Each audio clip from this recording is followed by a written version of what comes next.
Hello students. In last video we have seen some traditional and modern techniques used in credit card frauds. We also seen some technical challenges. In that we have seen managing and registry settings and configurations. Next we will see authentication, service, security.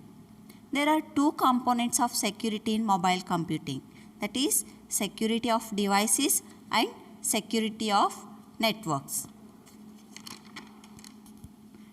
If there is a mutual authentication between the device and web servers, then we can call that as a secure network access. Why secure network access is required here? It is to ensure only authenticated devices can be connected to the network for obtaining a requested services. So we need a secure network access. No malicious code can be inserted or act as or impersonate as a service provider. So networks play very important role in security of mobile devices.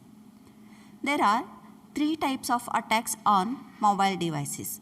Those are push attack, pull attack and crash attack. First we will see push attack on mobile devices.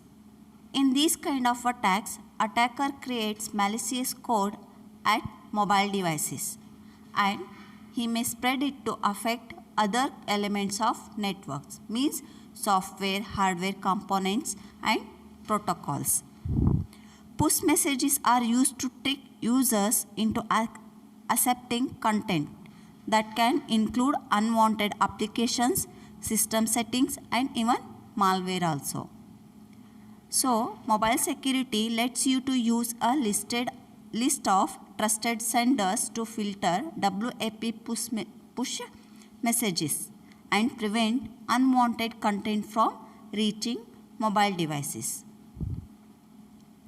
They have given this figure to give an idea about how push attack works. Here, attacker launches an attack by using ad hoc network or internet. He inserts worms or zombies in pocket PC devices by sending it through email. Then worm or zombie will propagate or get double in a network. It will attack on contact list present in a pocket PC device.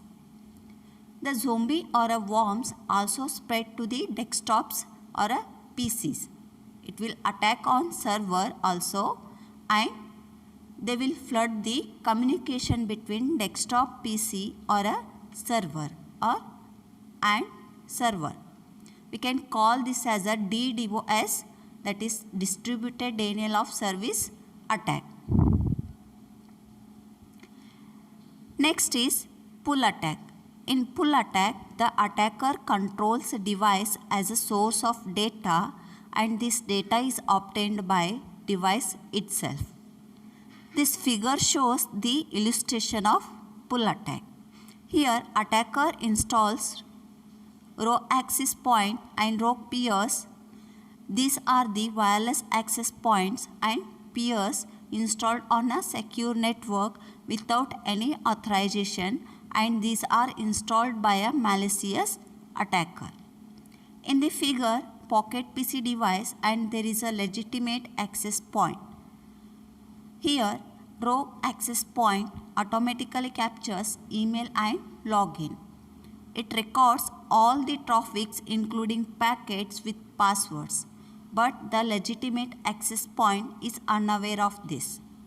After this, row peer scans for the open ports and copies files from a pocket PC device. Here they have used WEP encryption technique. Next is crash attack.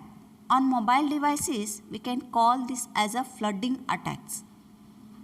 In these kind of attacks, the attackers will prevent the legitimate or authorized users from accessing online services like websites, emails, bank accounts. Okay, this is an example for DOS, that is denial of service attack. In the figure, There are 4 attackers attacking on a pocket PC device. Three of them are sending logic bombs and one attacker sending DOS flood. This results in loss of programs or files and passwords present in a pocket PC device. Sometimes this may cause crash of PC devices. Thank you.